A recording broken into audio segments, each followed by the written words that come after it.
Hello दोस्तों, राधे राधे। हम सुनाने जा रहे हैं आप सबको 12 मास के सोहर कैसे लगे। कमेंट में जरूर बताना, लाइक सब्सक्राइब एंड शेयर जरूर करना।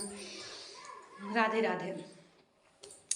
हे रतना रे होरी लवा तू जेठनी जनमा, तू जेठनी जन होरिल जेठा के तड़पल दोपहरिया, तो गोड़ जरी जाई है गोतीन कैसे आई है, गोतीन कैसे आई है हो।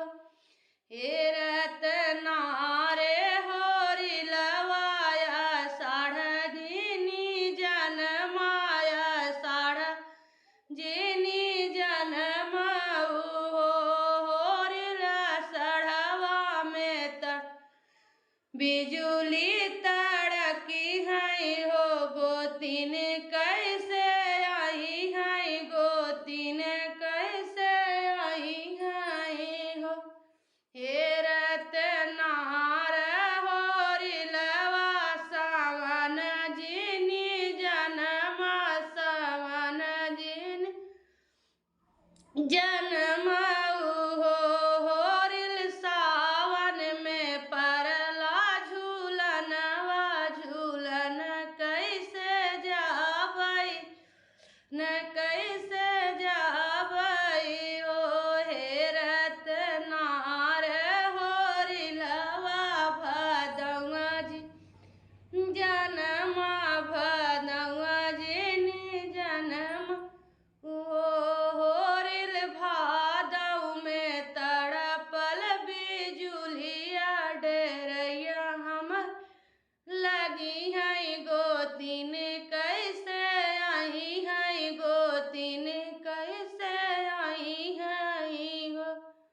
हे रतनार होरी लवा तू परजिन जनमा, तू परजिन जनमाऊ होरिल क्वारा में तू दसमी दशहरा देखन कैसे जाबई, देखन कैसे जाबई हो।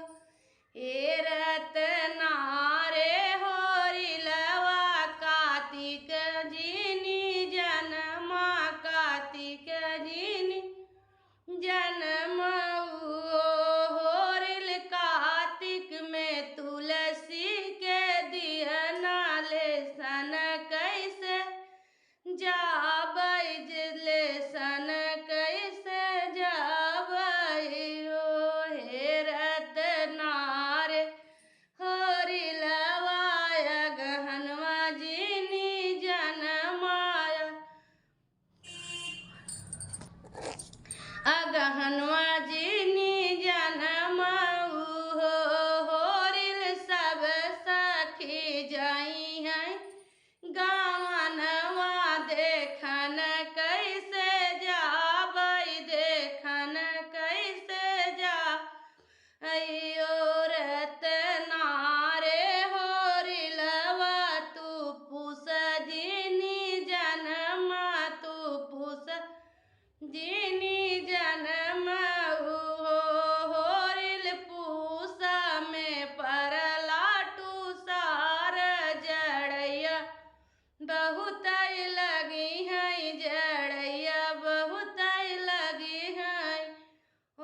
हे रतनार होरी लवा तू माघ जिनी जनमा, तू माघ जिनी